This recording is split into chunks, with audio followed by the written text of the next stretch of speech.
We sell emotion. How? We play roles in clients' lives. Parents, siblings, boyfriends, girlfriends, best friends, and help them connect to what's missing. I'm just an actor. I don't know how to help people. What I'm offering here is a chance to play roles with a real meaning. What do you need me for? We need a token white guy. Brendan Fraser, sir, welcome to the Awards Tour podcast. Thank you. I'm a little nervous because I have been a fan of all of your movies. Like, it has literally been a long time, because 99 was when The Mummy happened, but I was like an Encino man girl. I was there from Airheads and then. But you're here right now with Rental Family, which is such a heartwarming film. It was a film that kind of lit up the Toronto Film Festival. It is already one that critics are raving about. How did this story come to you? I was looking for something that was unique, something that we wouldn't necessarily see in a pretty crowded marketplace of, splashy superhero stuff. And Rental Family was unusual. There was no villain in it per se. There was an issue of loneliness to it that needed to be overcome. I mean, that's a peculiar super objective to play through a movie. So it made it unique. And that it was written and directed by a Japanese director called Hikari, who I met and got to know from her film 37 Seconds. I also saw a couple of the episodes that she did of Beef. And I had a monumental first meeting with her in the city in Manhattan when we were meeting for an afternoon cup of coffee. And y'all just kept talking for forever. It went on epically. That's what I thought, from the courtyard of this hotel into the library, comparing all the art books to thoughts we had about how the film should go. She was showing me concept art, and her enthusiasm was nothing short of infectious. And you think, yes, sign me up, I want to do this. And then, the crickets start. Typically the way, these things go often. But that wasn't the case. She came to visit at my place later that summer with a new draft, and it just made so much more sense to get this on the road. So we found ourselves in Tokyo shortly thereafter, where she was helming this movie, and it's no small feat to shoot in the city, but of Tokyo. She had control of it. Her other work included Tokyo Vice. So she knows where to put a camera. She knows how to get things done in a place that is a beehive of activity. I was wondering that, because they say this so much, but with this one, really, it's not just Tokyo. The culture of the Japanese and every aspect of their culture is really a huge part of this, including the idea of a rental family. So you play an actor living in Japan who is essentially hired out to play a various figure in funerals, family events, and just in some people's lives. And there's a lot of emotional entanglement with a lot of these folks that are doing this job. What I think is interesting for you is sort of the actor's exercise of it, because there was a lot of, I think, meta aspects to it that maybe you could kind of play with this actor, because every actor's had maybe a moment where they don't know what they're going to do next. You know what I mean? How is that for you, sort of playing that part out on screen? I might blow your mind when I say this, but Phillip Vandarpleog, my character, is not a very good actor. Fair. He's someone who's been out of the United States for about 7 years, and we don't have to wonder too much why, but he's happy to be reinventing himself. And during his time there, he was hired as the token white guy, as many expats take advantage of that angle in Tokyo that I learned to distinguish themselves by taking on jobs in advertising and that kind of thing.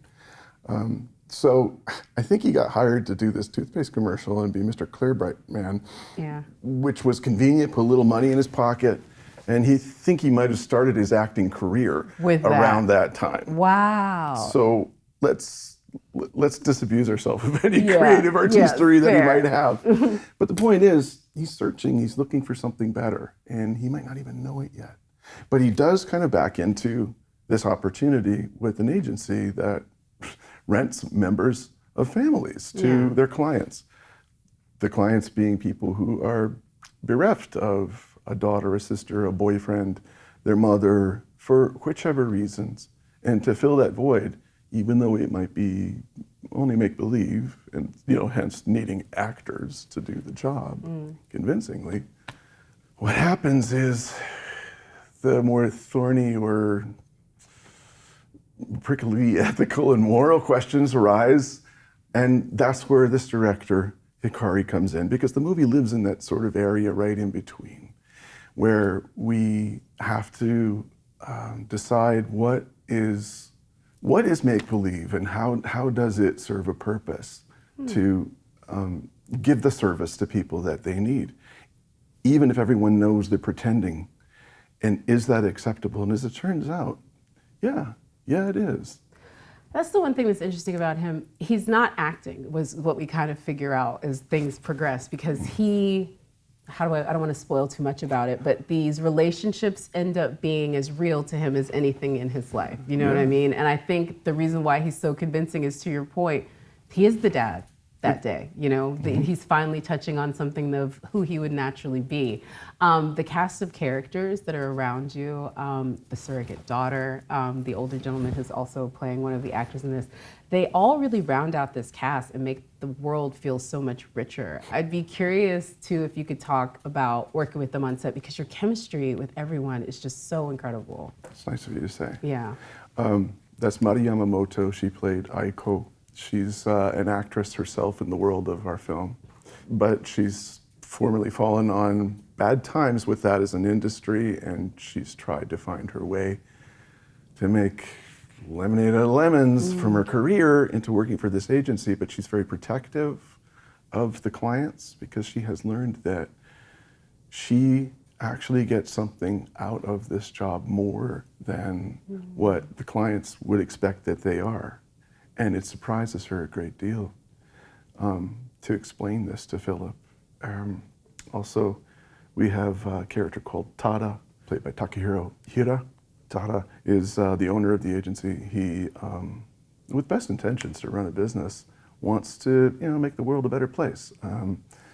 And to fill this niche market, he needs to hire a token white guy to stand in at funerals, at weddings, in a unique case, to get to know a single mother's daughter whose father is not in the picture of their lives, but to do so convincingly enough with the mother's insistence that the daughter believe that he is truly her father. And when you meet this kid, Shannon Gorman, come on. Right? Never acted before. Really? Never. Obviously, I was thinking... And good. It was terrific. It was, how did you find her, though? That was up to Hikari, but it was one of those stories where she just come in at the last minute. We had someone, but it was like, okay, we can work with it, we can do it. Shannon came along, and she's terrific. She's 9 years old when we shot the film. She's grown like, half a foot, and I was telling her dad, I'm gonna put a brick on her head so she can stop. And we had to stop rehearsing because I didn't want her to play her game in a locker room, you know what I mean? Really? Save it for the take. Wow. She was that authentic, and it made everyone actually around her just sort of stop acting for a while and get real. I love how you cut her rehearsal. That's like a big thing, because I think with a kid of that age, you would assume you'd have to rehearse even more. That's a big ask. She's clever, for sure. And she came to us with an astonishing emotional bandwidth. And it might be part and parcel for her feeling of her mother's Japanese, her father is Irish, and that's the part. So she fit the bill. Yeah. But in school, in culture, in that society, there can be biting remarks that come from individuals in that society who may assume that she doesn't speak Japanese because they don't know she is Japanese enough, or if she is white enough. So she is privy to some pretty sharp things that little kids aren't necessarily exposed to. And she had to decide really, early on, how do I belong? Where do I go? And so she brought all of that emotional fuel just intuitively to the project. And so you can really understand. And I'm saying wow because from. I'm thinking of the places that she goes in the film, and that is just, wow. I'm astonished. You really guys have to see what he's talking about, and the fact that... And how can you not fall for this kid? I mean, seriously. And that's a huge part. And that of happens to Phillip too, because he's the last guy he thought would ever do that. I know, but we don't want to spoil it for him. We gotta get him to all the good stuff. The other thing I want to talk to you about it. Listen, I'm sorry, I don't want you to spoil your good movie. And the Searchlight people agree with me. I want them to watch it in the theater. The other thing that I think is like a good, because like it is good. Their relationship is good, and how much they sort of like vibe with each other is like, it's heartfelt, and I want folks to fall in love with them the way that I did. But in the backdrop of this is a foreign language film. Like this is like, Japanese you movie. really had to immerse yourself into the Japanese culture. What was your favorite thing that you got to pull from, I'm sure you'd been to Tokyo before, but you probably not like this. Not in that way, no. Okay. Not this immersively. Yeah. I'd been there before for maybe a press thing, but I was always trapped in a hotel room with respect, talking to a journalist or someone asking me questions. I know, so you're like, this is not, I want to go to the sushi. Can we get outside? You can't get a bad meal anywhere you go, Yeah. and you can eat relatively cheap. To tell you the truth, for $20 a day, you can actually get by using Family Mart, 7-Eleven, some other mart. And just a quick word of praise. I'm a 7-Eleven Tamago Sando guy. It was tricky. It was between 7-Eleven and Family Mart, but in the end, I think 7-Eleven by a nose. Is that the cutlet, the chicken cutlet one? Close. No, that's the egg sandwich. Oh, the egg sandwich one. Sandwich. Yes, I know which one that is. Yeah. Take next level and put that on the next level. I agree. I like the strawberry one. Have you seen that? Like, Forget about it. and the orange jelly is suspended in a little cup. Incredible, with the mandarin oranges that are grown on the island down south. Well, look, I mean, I'm getting hungry talking about this, but the point is, everything works there, which was a delight, you know? Everything's convenient. The thought of inconveniencing someone else is anathema, and culturally speaking, which I think is wonderful, because we have such better manners for that, you know, by that token. But my immersion into it was, yes, both feet. I wanted to feel like a fish out of water, which is the character, and I had plenty of opportunities to get good and lost, and you know, I'm somewhere little alleyway with restaurants that are the size of this table, you know, off of Shinjuku, or you know, hang out, and everyone was always incredibly polite, whether they recognized me or did not. They wanted to know, are you here by yourself? Are you all right? Do you know where you're going? And I very often, that. no, I do not. And don't be surprised when they walk you to your station, you know? Oh my gosh, I love that. No, there is a politeness, a kindness, and then to your point, trying to help foreigners on the way. Because it is not, there's a system to things that they're raised in. And so if you're not in it, it is like, you have to learn it very quickly. It's a code. And the film makes a point of saying, when Phillip questions Shannon's mother about, what is it about being a single mom? You can't do that in this country. All the decisions are made this early on. She said, you just won't understand. You could live here 100 years and you won't know how everything goes on. Yeah, children's futures are decided almost from infancy for them. And it's the way things are done. But there's a system in place, and that's the system that they use that works, which is why Hikari made this film, to get outside of the system and try and take an approach that shows us, well, what if we changed it just a little bit? And we make believe, we pretend it. Is it all right to do that? Is it not? There are, moral questions that arise, but that's where this movie lives, right in between.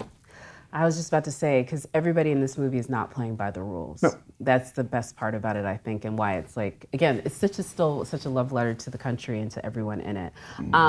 Your director, because y'all had that long sort of like conversation that sort of kicked off the film and your journey together, what was something when you were filming that brought you back to that day? Was there a scene, was there a moment, or maybe something that y'all discussed in that first conversation that then you got to do on set and it really like kind of brought you back to that initial convo? Yeah, because we had, there's one character in the movie who I'll point out that you likely don't know is a character in the movie, and that is the cherry blossoms.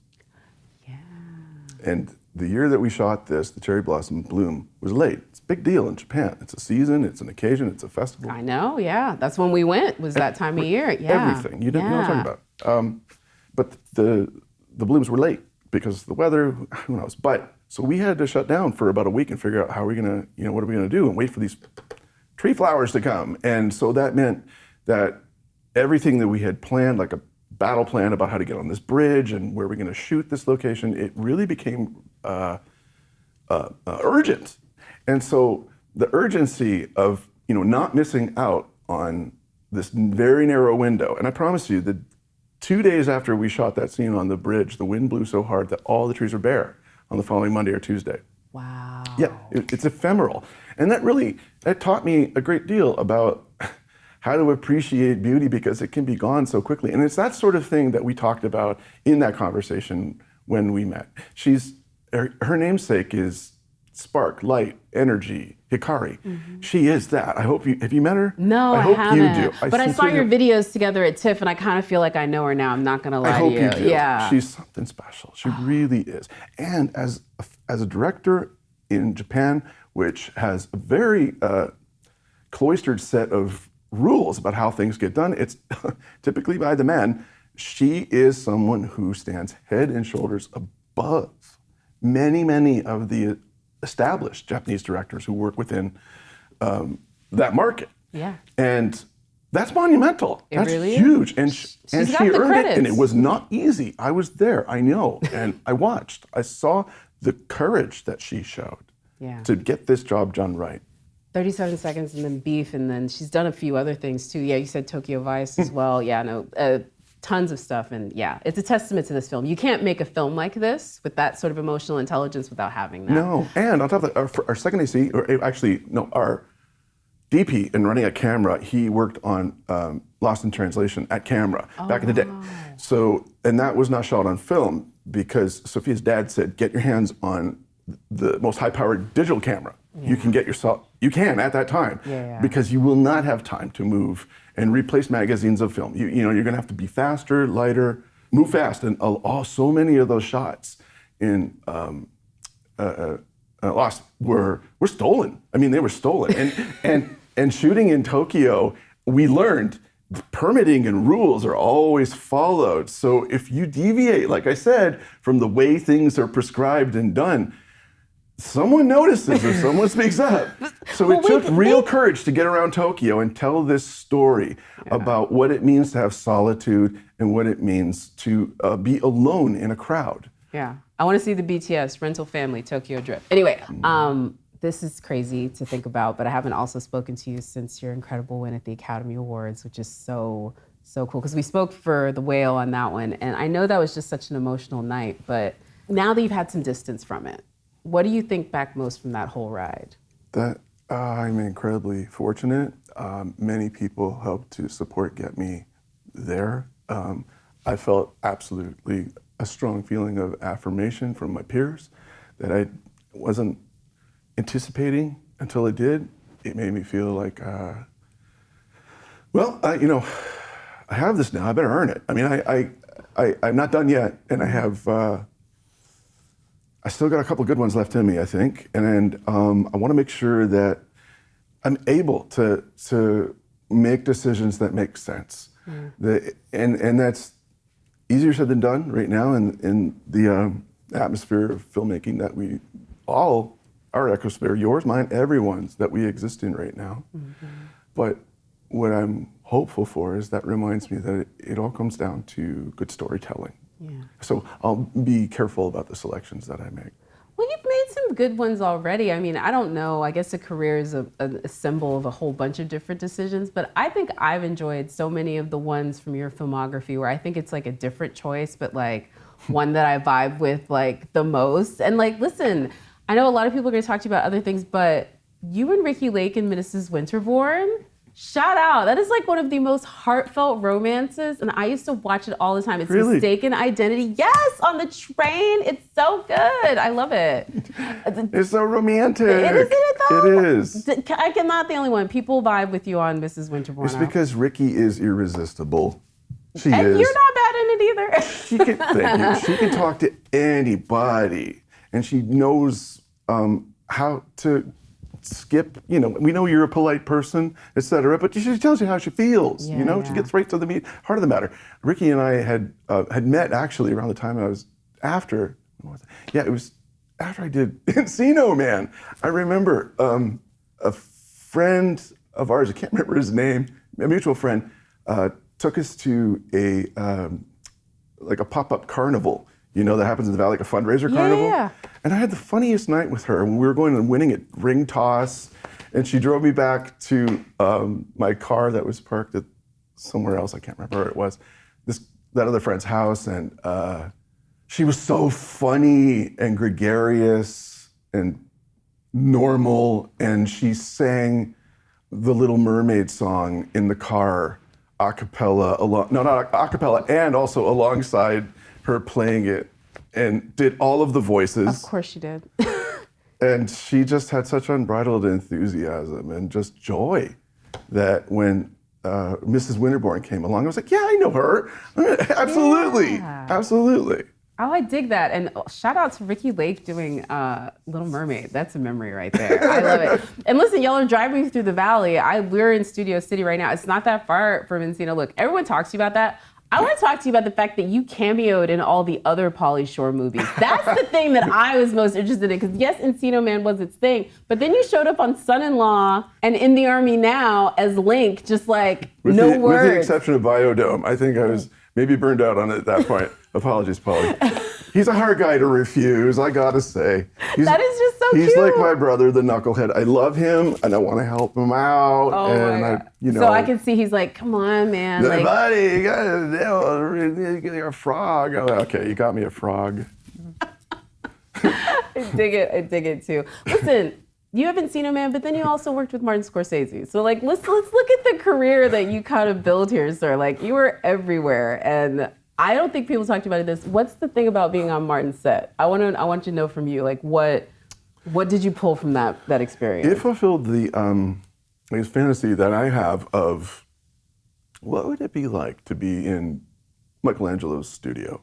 Oh. If you were an apprentice there, handing him paintbrushes or chisels and hammers. Maybe you're good at painting yourself, maybe you're good at masonry or whatever it is, sculpting, but in the hands of someone superlative, what would it be like? And to work on his set felt like that. Wow. My imagination of everyone at camera, in front, behind, all the trades, all the crafts, everyone's at the zenith of their game, all unified, all behind Marty.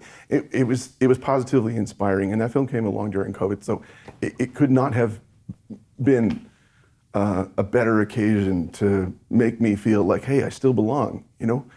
It fulfilled that in me. He was tenacious and funny. He liked to rehearse. He would like move furniture around, much kind of like a little bit sort of like a theater geek wizard nerd, sort of a little bit, just a little bit. I say that with love and respect. That is the best thing I've ever heard. Please say that again. Like, let's say, what did you just say? Say it again. That was so good. He just has such enthusiasm for what he does. But theater geek nerd. Sort of wizard I love it. nerd. Like, yes, theater geek wizard nerd. Yes. That. That's amazing. He is. He really is. And he would give me offlines to say to Leo to get him even more scared. He goes, let him have it. Let him have it. Oh, You'll never hear whatever I said, and I won't repeat it, and I can kind of remember, but...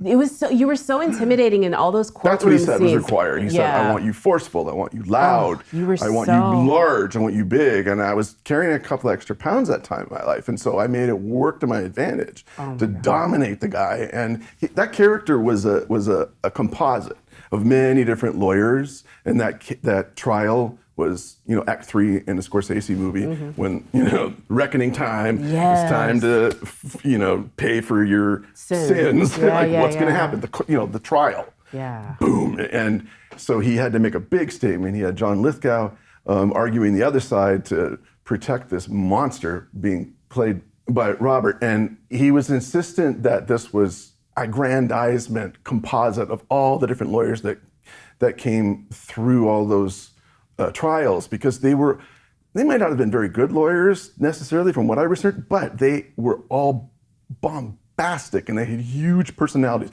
crazy egotists. And that's, if they had such bluster, they won in court just by, showmanship. Foghorn leghorn exactly. Stuff. No, yeah. I dig that. No, you got a lot of stops on your filmography. So I want to make sure that we get the no, because it really is, because the stuff that you've done, and from the wacky, I could talk to you about Blast from the Past, another one that I absolutely love, but I want to talk to you about With Honors. Thanks. Because you and Pesci, because that was the thing, is I was going to bring it to Martin Scorsese, is like your trifecta there. It's sort of like going through the Scorsese filmography, because with honors, I thought that's what college was. I thought people like shared food, and I thought that there would be like thesis writing. I went through grad school, and I even have to like do a full thesis until I was like in my last part of grad school. It was like, this is not what it was, but that was such an idealized version of college for me, and I don't know. It also had that Bop Madonna song. It did. That was a good song. I love that movie. She wrote it for the movie. I know. Yeah. Back when they used to do that. What do you remember from that set? What was like the biggest memory? Well, for one thing, it was Boston in the winter, so it was freezing cold. That the drivers and the Teamsters would come to work, and then the cops would show up and deliver donuts and coffee to the Teamsters. They were not concerned with y'all. Well, they all know each other. Like, Yeah, Bobby, that's fair. So it was like one big happy family on this, on the set, on the street, and wherever we found ourselves in shooting in the studio. It was an ensemble piece. Moira Kelly, Patrick Dempsey, Josh Hamilton, and Joe. Joe was cantankerous and funny, and he just leaned into being as grouchy and crotchety as he is wont to do, but it's always with so much love. Yeah. He often took us out to dinner. In those days, we did need it because we were all broke. But and Alex Shishin, who directed it, had, as you mentioned, Madonna. Yeah, he had done Truth or Dare, and so she was godmothering from afar. In those days, he would get these long reels of handwritten faxes that would come through the fax machine at the end of the day. I mean, there no email, no instant messaging, but if whatever she'd seen or what they had talked about.